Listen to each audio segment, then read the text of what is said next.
कहली कि नदी के वो पर बिया लड़की को मत मत कर तो तोर मतारी हमार सुनत ये रे हैं? जब देखत ओ पर गौवा नीमन लागेला नदिया ओ पर का गौवा नीमन लागेला हां बुढ़ौती का शरीर है मरा इतना भारी भारी सामान लाद दियो तो का हो बाऊ का माई के बरबराला एके गो बहिन बिया एतनो सामान है त का जाई हां तरु घरवा दुआर वाला कपड़ा में लाद दा इतने के बहिन ये तो हमके ना ढोवे के पड़ते बार बार तो आगे का ढोईबा हैं? बता पूछा ताकि मजा देश भर का का बताई तोर माई के तोर मतरिया पगला गए करे आई हो माई हैं हमार तो बुझा था कि गर्दन टूट गई ससुर कहीं का हां खाली करे भर आना बुढ़ऊ बुढ़ऊ भर आ तुम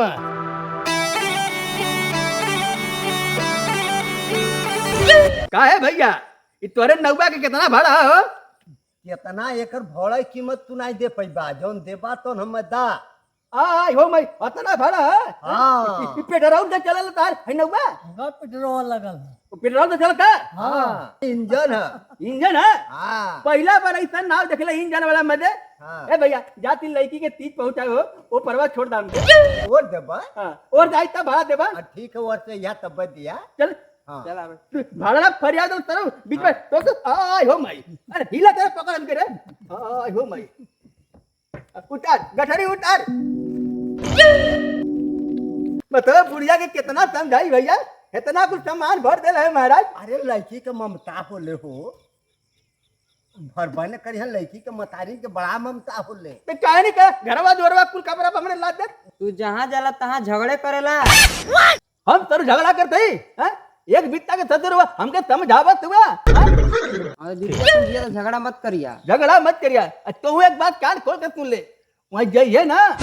ओकर ससुर वहां तब पहले गोर धइ लिए हमको धले आज कुछ मिली मिठाई उठाई छेना जिलेबी गुलाब जामुन तब खाइए मत जब हम शुरू करब ना तब खाइए ना तो बदनामी हुई रे मत करिया हमो के धइले रहिया आई हो मत हमहू के मिलबा न करी तू लड़की घरे का ना खइबा तू कन्यादान देले हुआ हाँ तर तो ही खा लिया हम कौनो जाके गंगा में चापा कल में पानी पी ले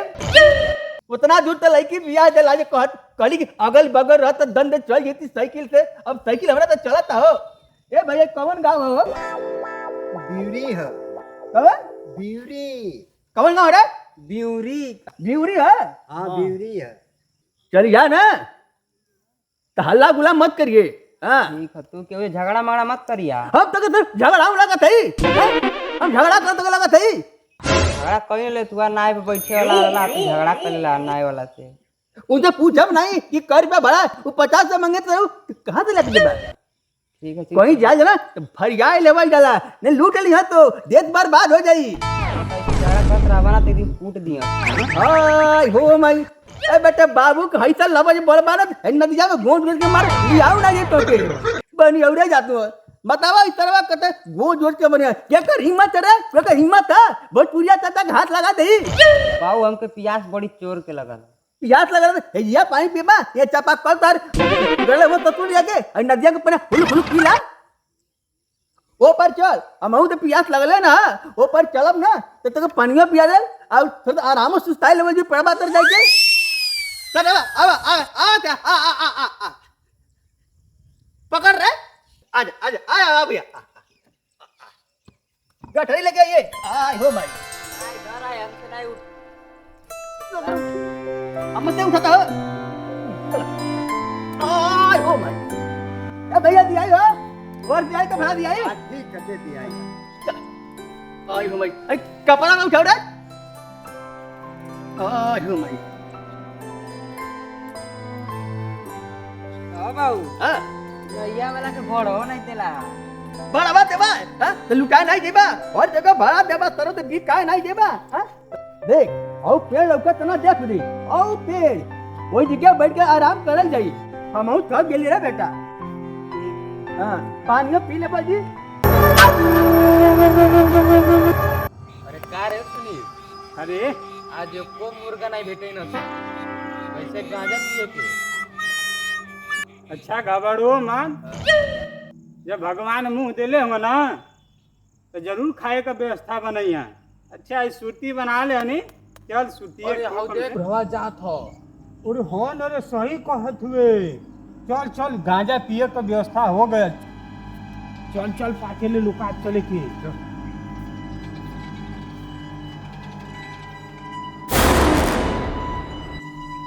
उधर ले आवे के तो नहीं चीन जाई के चीन रे नैया वाला काहे के चीनी पैसा ना देनी आ जाता एक तस्वीर कहीं का उहर से आवई से मुंह बांध के आवई ई रास्ता बदल देवल जाई पैसा दिया करे हां लुटेली ह तो हर जगह देबा भाड़ा तो लुटेली ह तो हां 2 रुपया कमाए आलू के लुटावे हतरो है आलू है तो दिमाग लगावला बड़ी दिमाग ना लगाई तो ऐसे पैदा कर देती सर बिना दिमाग लगाऊ ने हर जगह 10 रुपया बच जाएगा ना तब जाके पैसा कमाए जला बेटा का समझबा नन्ना पाले नन्ना बोले तू के ही डालो तू नन्ना नहीं चिन्हत हुआ बाकी हम तो चिन्हत हई। हां हमें तू चिन्ह तड़ा हाँ नन्ना हम साथ में बेटा तू लोगों की नहीं की चिन्ह अरे नन्ना कुल गठरी मठरी कहाँ लेके जा तू आजा ये हीरा इन लड़किया के जाती 30 पहुंचावे चला ना तो भारी लगा था दादा हम लेके जाते ना नन्ना ले चलत है ज्यादा। अब भारी तो लगत है बेटा ले चला बाबू दे दे बचड़ा दे दे हेमन 10 किलो चाउर 5 किलो किसान रख ले हेमनिया ना लुगा झुल्ला है बेटा लड़की की ले जाती 2000 रुपयो हीरा ठीक बा नन्ना। भगवान भगवती में तू लोगों के बने रहे बेटा ऐसा लड़का कहाँ मिले समाज में हो बतावा कितना जान ना पहचान बेटा हमके नन्ना समझ के हम तो चिन्हते ना ले बेटा बाबू इस चोर बुझात में लगत समनिए लेके कुल भाग गया सामने हमरो बुझा था मर्दे ई रास्ता ही धरो तू उधर लेके जात हो तो हां ई नन्ना कहत रे भागत हो तो मर्दे का रे ए रे रुका आई हो मई ए बुढ़ा हमारा छोटा लगा तुझे का अइला अपन झोरा बोरा हमन का अब जा संजा। ए या चल रे आई हो मई ये को छोटा बुझात हो तो ना रे लकर सुन माती लगत में जय हीरा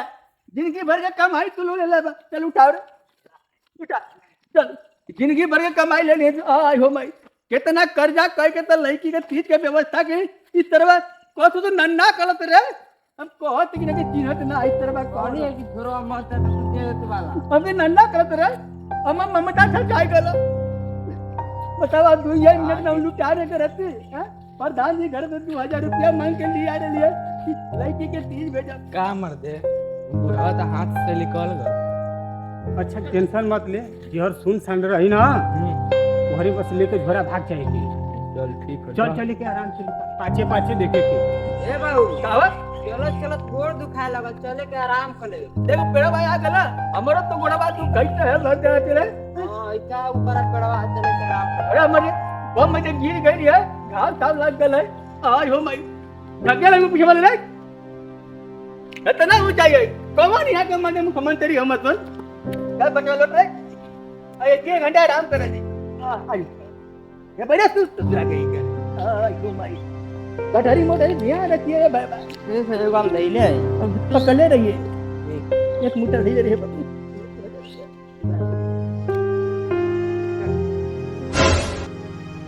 बाबू आओ भाई अरे मुझे बहुत डर लगा था अपने गोदिया में हमके सुताला तो हम घर मां है कि तो बच्चा सुता ले तो सुता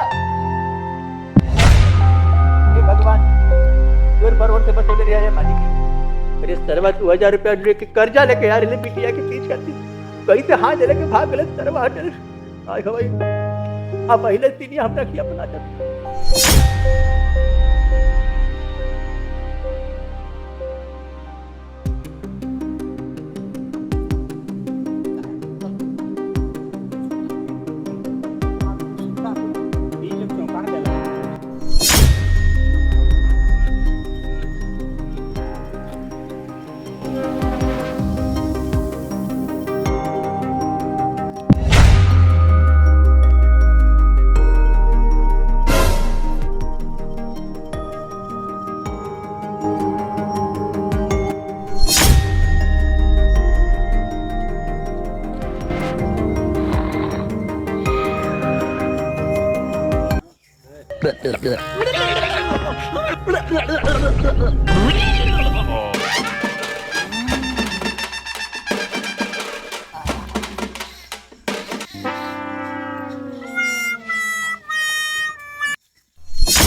रामा हे बेटा आय हो मई लुटा गए तारा वो लोग अरे तारा घोड़ा बेच के सुतल करे अरे तारा वा लुट के ले गई ना तक अरे तारा पक चोन हर भाई लवा का बोल अरे तारा वा को लुट के ले गई ना तारा वा समनिया अरे तू ले गया तो तारा वा हे भगवान भगवती माई जिन लोग बेटा हमारे बिटिया के तीज उठा के ले गए तारा वो लोग का ढोला पड़े अरे का ये बाबू उतना मेहनत से 2000 का सामान रहा कर्जा खोल के लिया ले तब लूट ले लगे रे बाबू अब कवन मुँह लेके जाए तीज तो जाए बिटिया के घर अब क्या हो रे कितना यार माल से बाजा बाबू बाजा भोई चला चले के चलो इतना यार माल से बिटिया की तीज के व्यवस्था करे कैसे कैसे ना भैया बहनी से जाके कर्जा मगली से 2000 रुपया अरे हमके ना पता रहा कि दरवाजा कोई जय भगवान रे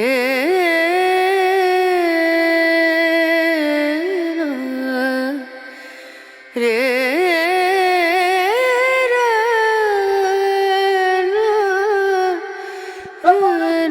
हे अनिलवा का बाबू तोर ससुर असो तीज लेके ना आई है का रे संजनवा तो फोन कैले रहला सबेरे कहत कि बाबू और छोटा भाव आवत ऐसा ना बाबू हम जाते मिठाई उठाई ली आवे और ससुर हमार सार आवत हुआ अरे साला अबे चप्पल से मारो तोर कपार फूट जिए पहले देख का लेके आवत हुआ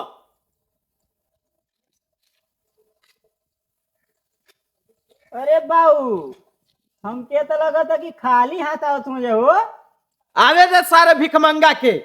ओकर आज बेटी से भेंट नहीं करे दे वो कहला कि हम औकात ना पले तोर सामान से लेके ऐसे कर लिया चल बेटा जन भाई तो ठीक है भाई लोग कभी सुख भी ना रही तरह लोग बता गठरी मोटरी लेके भाग गए तो चोर चाहिए मतलब हम तो कहे कि जमाना कहाँ से कहाँ चल गया अभी चोर उचक का सर पड़ला है तो कर्जा मांग के बिटिया के तीज के व्यवस्था के लिए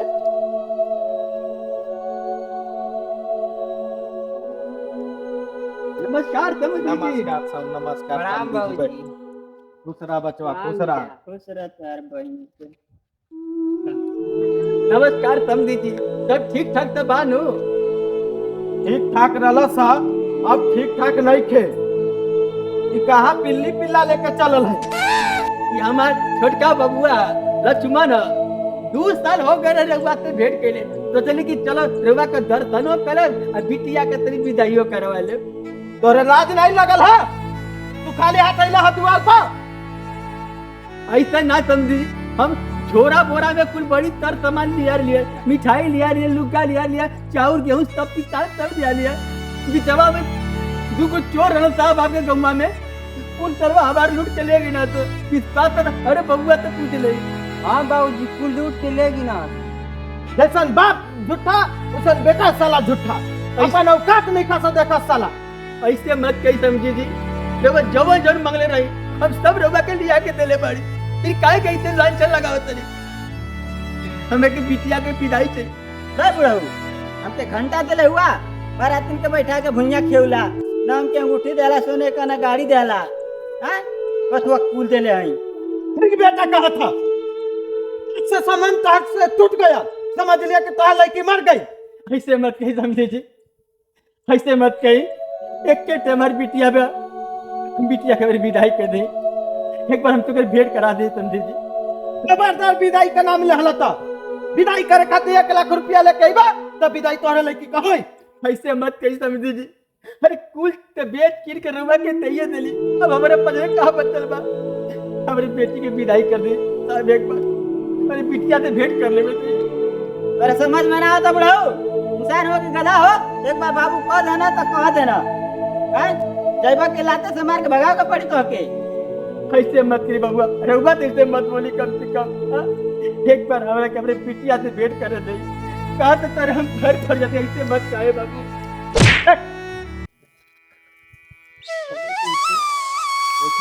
मत रो बेटा मत रो